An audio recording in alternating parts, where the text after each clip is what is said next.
По катастрофата Кипидна, Ајмилиј Паул не се упатил веднаш во Македонија. Прво и дозволил на војската да ја задоволи својата жет за пари и за плен.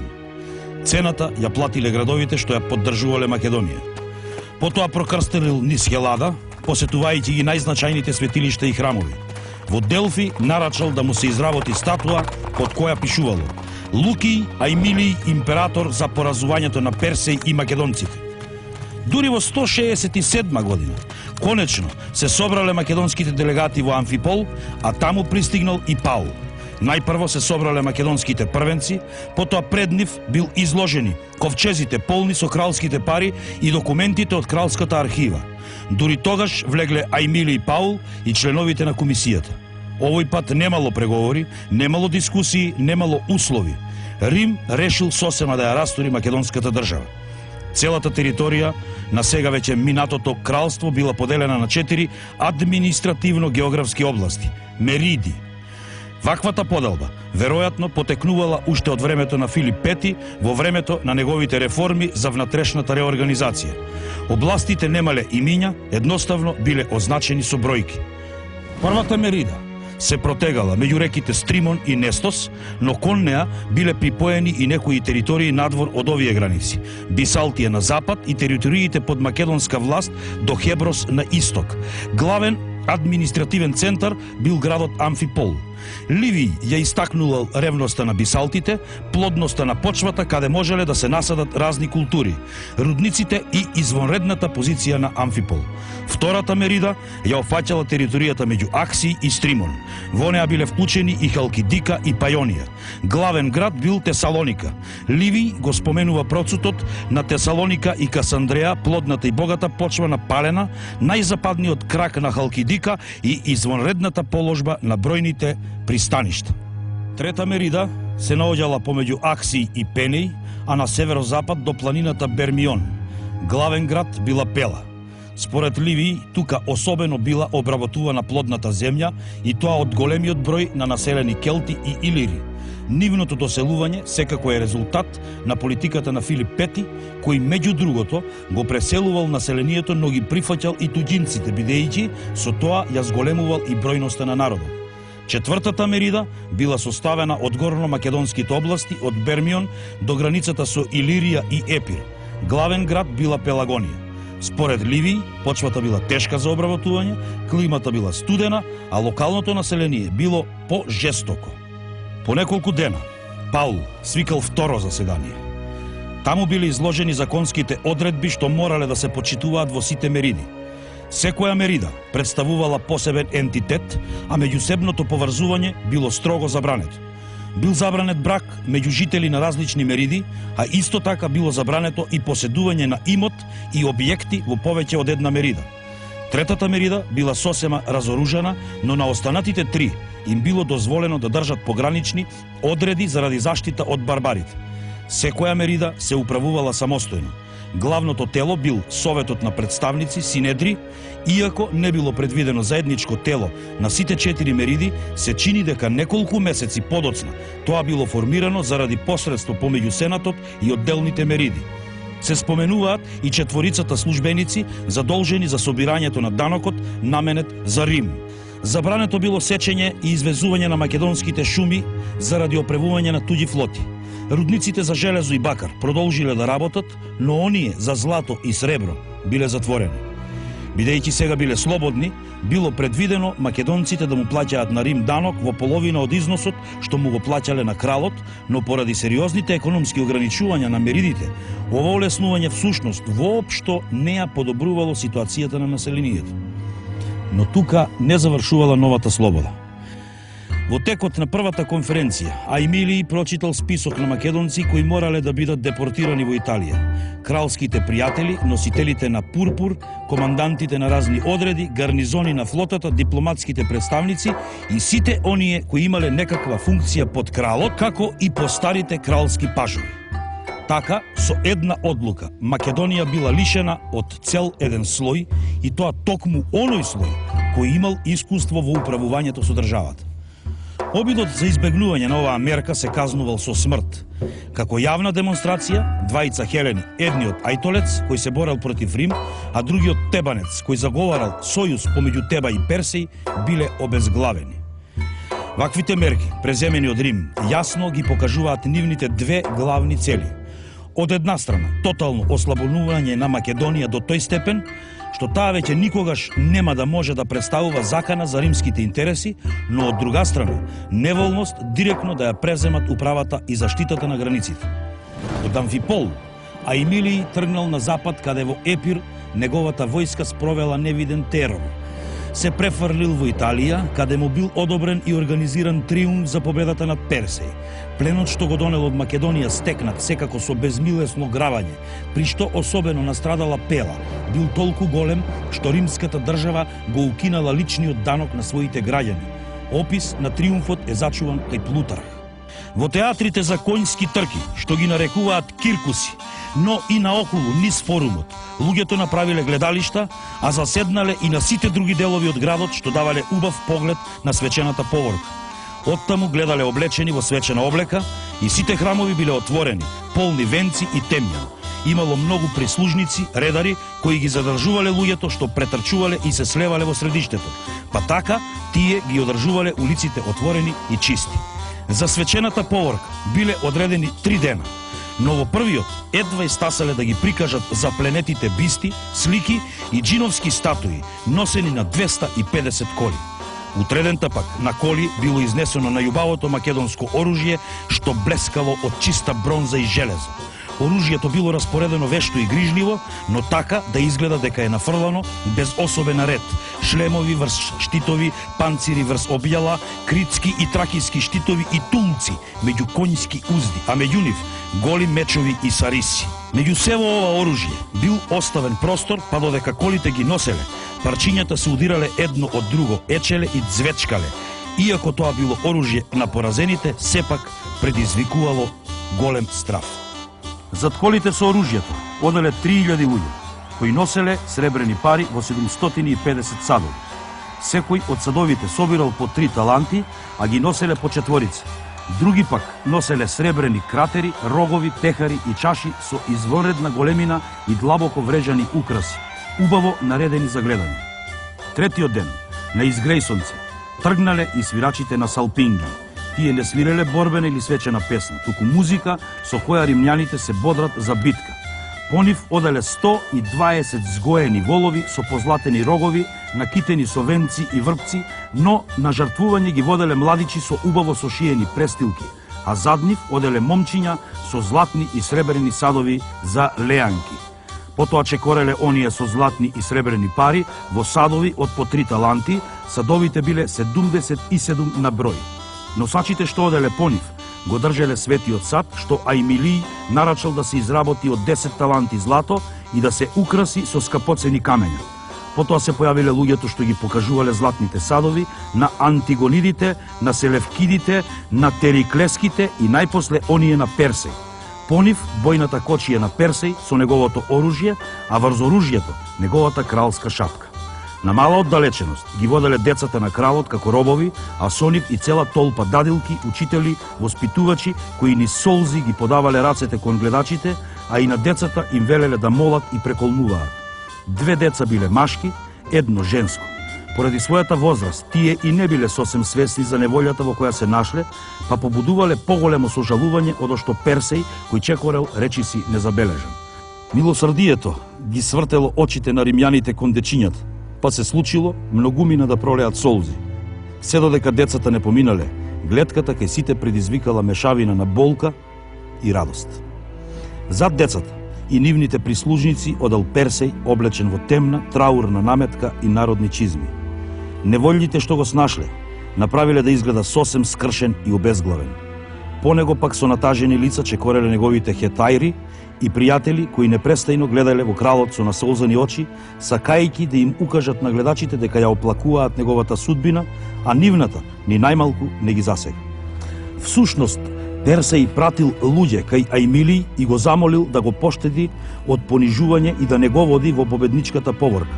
но се чини дека Ајмилиј му се подбивал поради страшливоста и кукавичкиот копнеш по живот, па им одговорил: па тоа и порано зависеше од него, а зависи и сега, ако му е по волја, целејќи на смртта која е пославна од срамот. Но Страшливецов не нашол сили, туку станал дел од сопствениот плен, обессилен и подпрен на некакви бледи надежи.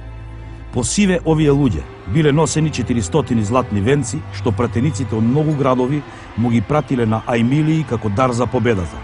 Најпосле, на оваа убаво украсена бојна кочија се појавил лично Ајмилиј, човек што би привлекол сечи поглед и без толкави свечености. Бил облечен во порфирна наметка обшиена со злато, а во десната рака држал гранче ловор. Гранчиња ловор носеле и сите војници кои построени по одреди и чети ја следеле кочијата на војсководецот, пеејќи некакви старински шеговиини песни, но и победнички, пајани и пофални песни за потфатите на Ајмилиј. Откако бил спроведен во триумфалната поворка на Ајмилиј, Персеј бил фрлен во Зандана. Но овој пат Ајмилиј, иако не го криел презирот кон паднатиот крал, интервенирал и благодарение на него Персеј бил префрлен во почесно заточеништво во латинскиот град Алба Фукенс. По неколку години Персеј умрел. Според една традиција умрел од гладување што сам го наметнал, а според друга безмилосно бил мачен од своите чувари кои не му дозволувале да заспие. Иако некако функционирал, римскиот систем наметнат во Македонија минувал низ криза. Низ меридите постојано избивало незадоволство и немири. Се чини дека ситуацијата особено се влошила во 163 година, па по Либиј немирите дури ги карактеризира како граѓанска војна. Римјаните биле принудени да испратат и комисија за да ги испитаат работите. По неколку години повторно биле отворени и рудниците за злато и сребро, но и покрај тоа немирите продолжуваат. Ваквата ситуација ја искористил еден узурпатор. И околу 150-та година се појавил некој си Андриск, кој се представувал како син на Персеј.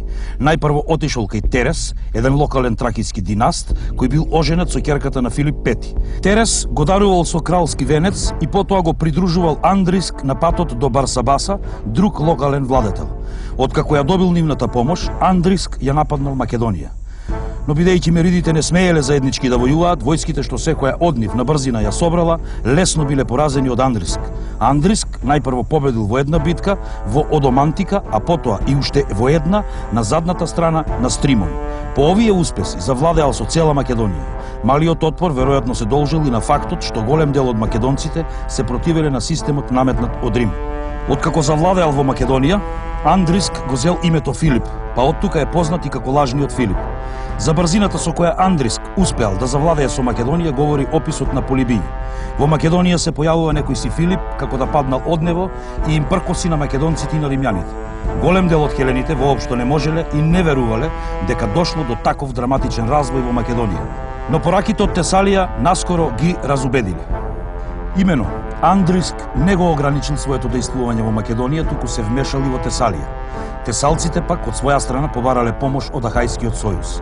Бидејќи во тоа време биле окупирани со Третата пунска војна, римјаните на почеток не му посветувале многу внимание на Андриск. Тие единствено го испратиле Скипион Насика за да го реши целиот проблем по дипломатски пат. Но сваќајќи дека ситуацијата е посериозна од што во Рим се мислело, Насика бил принуден да собере сојузничка војска пред се од Ахајскиот сојуз и со неа да се обиде да ја одбрани Тесалија, чии делови Андриск веќе ги освои. Дури по извештајот на Насика, Сенатот решил да испрати војска за да се справи со Андриск. Така во 148 година римската војска, предводена од Јувенти и Тална, навлегла во Македонија. На општа запрепастеност и изненадување, римската војска доживеала страшен пораз, а Тална загинал. Тоа бил најтешкиот пораз што Рим го доживеал во војните со хеленистичките држави. Всушност, поразената римска војска, само благодарение на доаѓањето на ноќта, успеала да го избегне комплетното уништување. Андриск уште еднаш навлегол во Тесалија. Но тогаш пристигнала нова римска војска под команда на Кајкили Метел.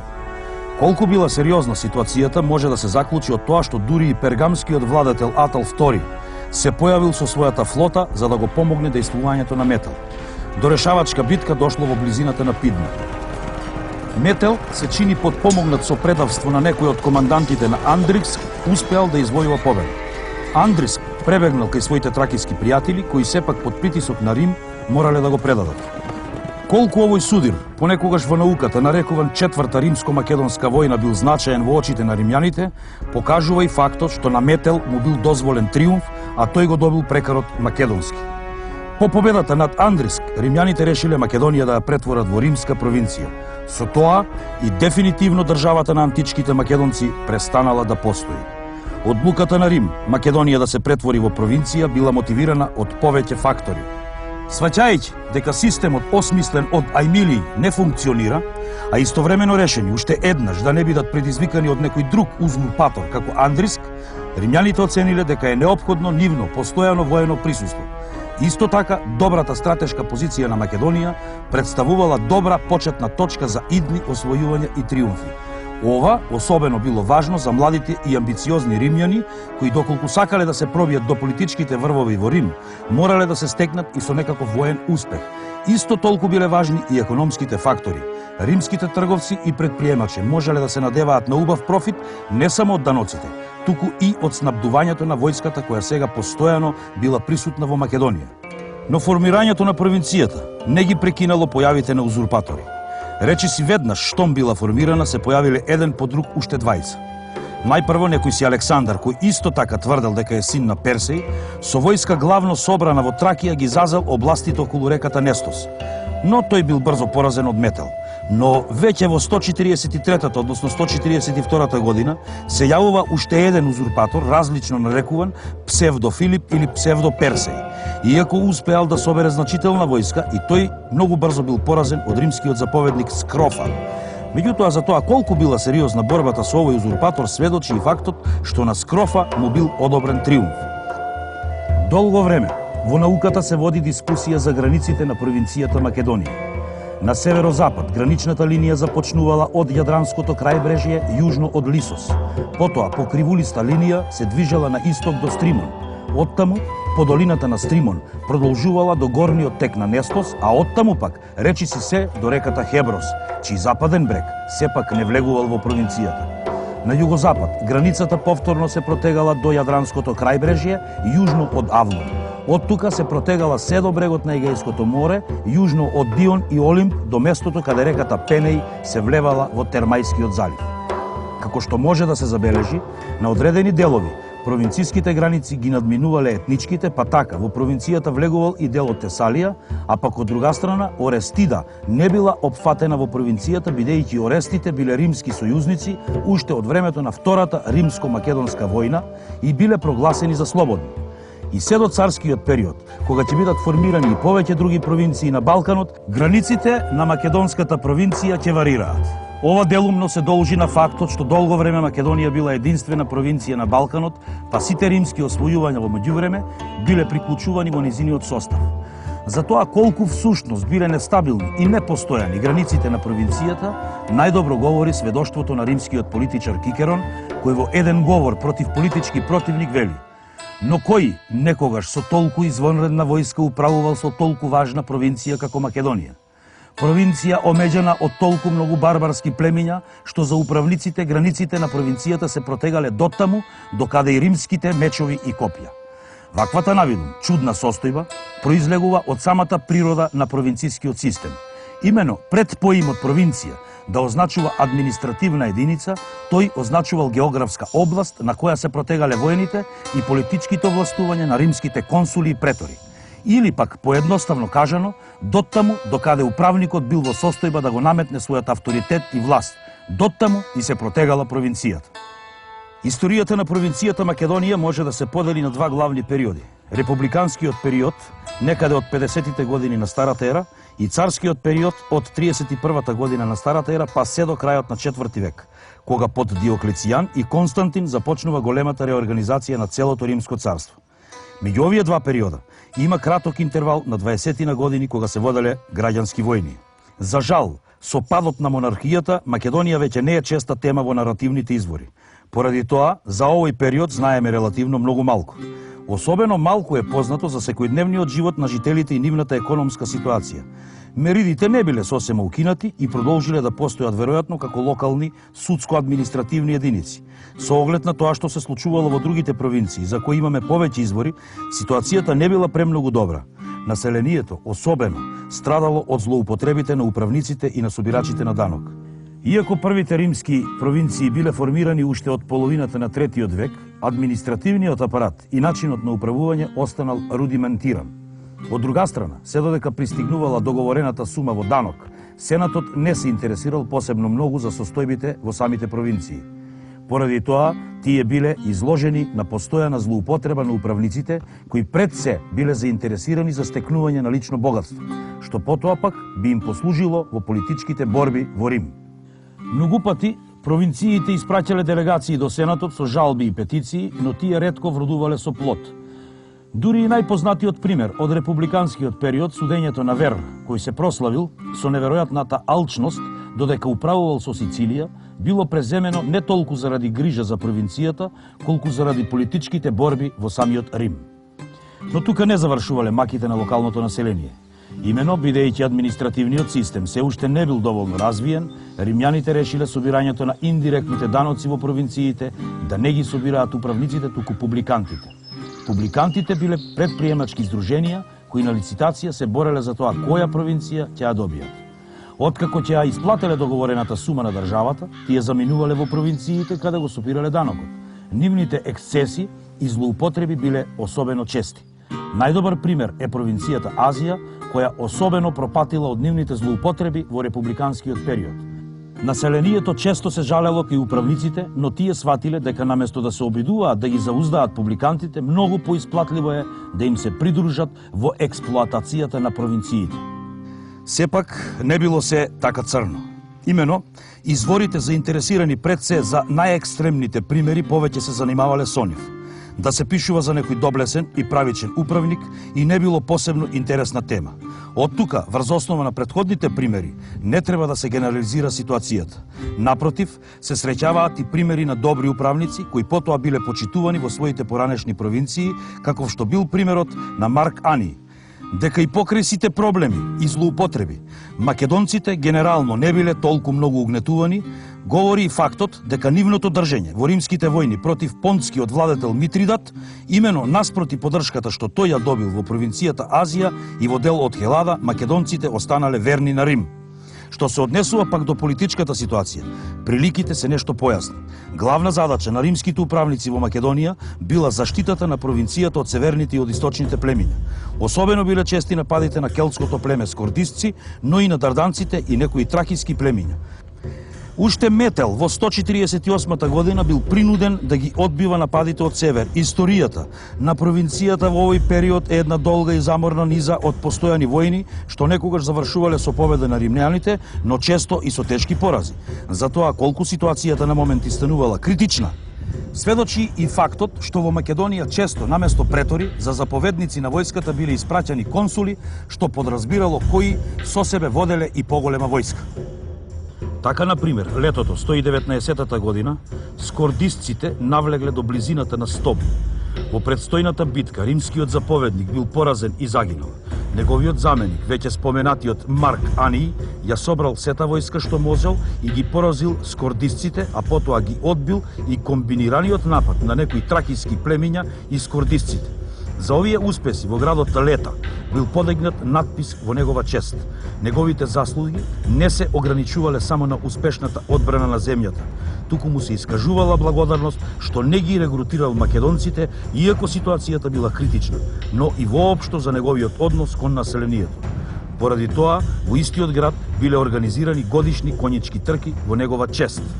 Ситуацијата и понатаму останала нестабилна, при што особено бил сериозен здружениот напад на скордисците, мајдите и дарданците некаде кон крајот на 80-тите години. Во овој напад тие успеале да се пробијат дури до Делфи. Дури по војната со Митридат ситуацијата привремено се стабилизирала, а притисокот од север почнал да попушта. Тоа било искористено од римските војсководци, кои постепено почнале да ги освојуваат териториите меѓу Македонија и Дунав. Во времето на граѓанските војни во Рим, Македонија за момент повторно била центар на збиднувањата. Така кога побегнал од Италија, римскиот војсководец Помпеј својот центар го воспоставил во Тесалоника, а војската ја вежбал во Бероја. Се борбените дејствија од војната помеѓу Помпеј и Цезар се одвивале околу Дирахии, а подоцна во Тесалија.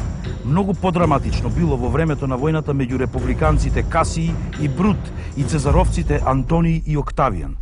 Тогаш војните дејствија се воделе во Македонија, а решавачката битка се биела кај градот Филипи. По победата на цезаровците, Македонија била меѓу провинциите што потпаднале под контрола на Марк Антонии.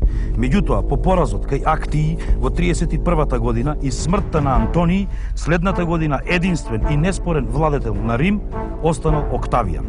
Со неговата кариера полека влегуваме во периодот на Римското царство. Најважен настан од историјата на провинцијата Македонија во републиканскиот период е изградбата на познатата Вија Егнатија, подоцна попозната како Вија Игнација.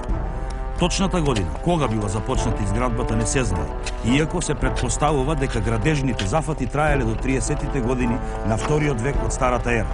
Основната цел за изградба на патот била стратешка. Имено по неколку години од создавањето на провинцијата, кога морале да ги одбиваат нападите од север, на римјаните им станало јасно дека им е потребен пат по кој брзо ќе можат да ги транспортираат војската и неопходните залихи. Изградбата ја започнал римскиот управник Гнај Егнатиј, за чиј живот и кариера инаку не се знае скоро речиси ништо. Со оглед на тоа дека изградбата несомнено трајала повеќе години, а не е веројатно дека тој го надгледувал изведувањето на проектот до самиот крај, можеби во негово време била дефинирана само трасата. Првично, патот се протегал од Дирахи на исток до Кипсела, источно од реката Хеброс.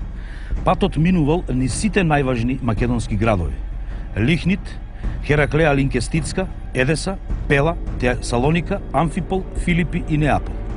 Иако во изворите се споменува различно растојание, Страбон вели дека тоа изнесувало 535 римски милји, нешто помалку од 800 километри. Многу брзо бил изграден уште еден почетен крак што тргнувал од Аполонија.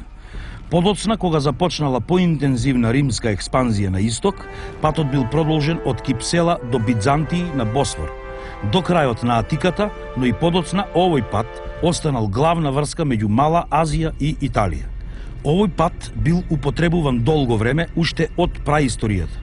Меѓутоа, римјаните биле експерти во изградбата на патишта, па римскиот пат бил поширок, порамен и поправ, бидејќи без проблеми се пробивале премини низ планините и ридовите.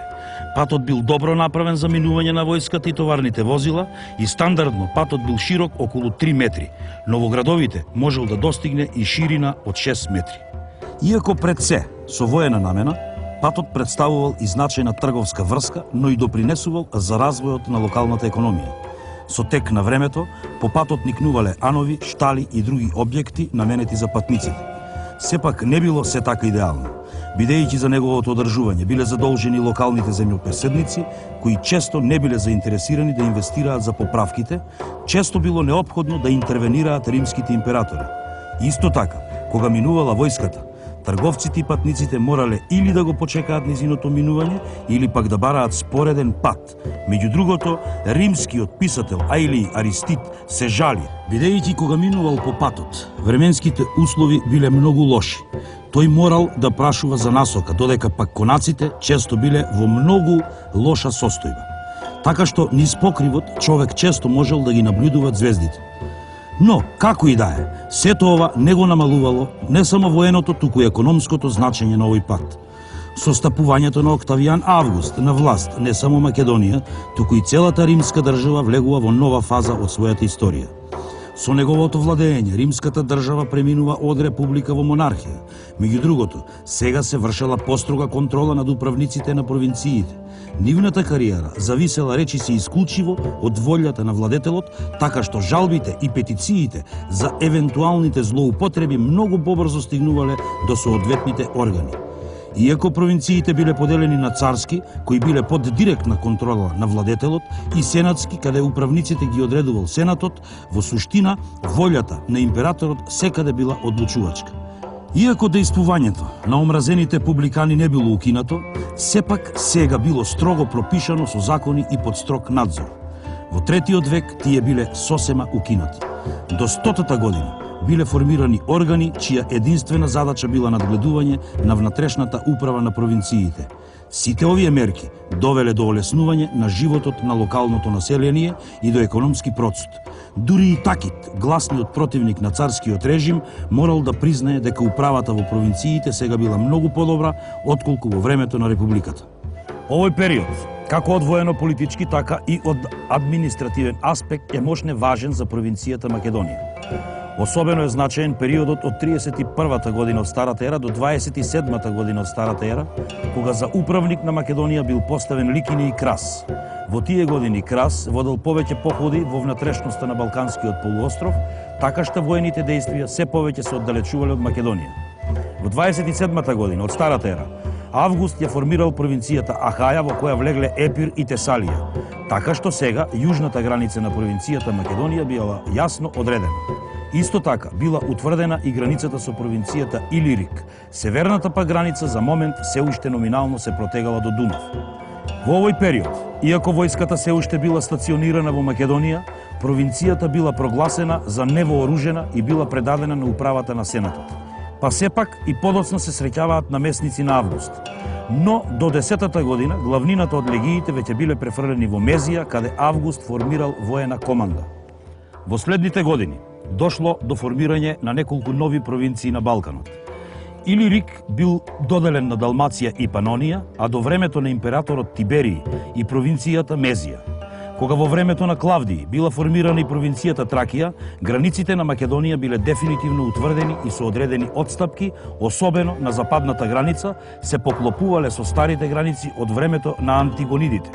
Подоцна, во текот на првиот или пак почетокот на вториот век, Тесалија била одделена од Ахаја и припоена кон Македонија, така што јужната граница се протегала до Малискиот залив. Периодот на римскиот мир е време на најголем економски процут на провинцијата Македонија, кога градскиот живот добива особен полет. Се разбира, градскиот живот бил мощно развиен уште во времето пред римското доаѓање. Но, по стагнацијата на републиканскиот период, сега зема нов залет. Римскиот енциклопедист Плиний споменува дека во провинцијата Македонија има најмалку 150 градови. Најречито сведоштво за процутот на градовите во овој период се бројните археолошки наоди од римскиот период.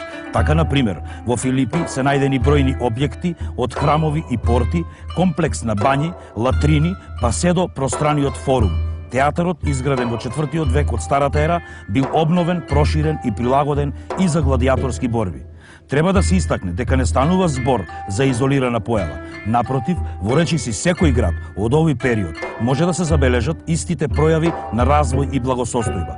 И така, на пример, на ефбескиот список од Стибера од 74-та, односно 75-та од нашата ера, се набројани 135 ефеби и тоа е најголем список најден на еден провинцијски град. Поради својата извонредна положба, не само што низ неа минувала вија Егнатија, туку располагала и со одлично пристаниште. Во овој период посебно напредувала Тесалоника. Иако била седиште на провинцијскиот управник, Тесалоника била прогласена за слободен град. И тука се забележани бројни градежни зафати од овој период. Форумот, на пример, бил обновен, проширен во вториот век, исто како и театарот. Меѓу бројните градби особено се истакнува подземната стоа. Од времето на Август во Македонија почнува посистематско населување на римски воени ветерани. Имено, уште предходно римските трговци се населувале во Македонија, но дури по граѓанската војна меѓу Помпеј и Цезар започнува официјално колонизирање на територијата, што добива на интензитет по битката кај Актиј. Воените ветерани од Рим биле населени во Дион, Пела, Филипи и Касандреа. Овие градови имале латинско граѓанско право. Од тој период потекнува и опидумот Стоби, кој наскоро ќе стане муниципиум. Новите доселеници главно биле земјопоседници кои играле важна улога во општеството. Исто така, повеќе сенаторски семејства поседувале големи имоти во Македонија. Сепак, овој развој ниту го истиснал, ниту пак го намалил значењето на локалното население и локалната аристократија. Иако со векови под римска власт и делумно изложено на романизација, локалното население го задржало светето значење и голем дел од традициите од времето на Аргеадите и Антигонидите.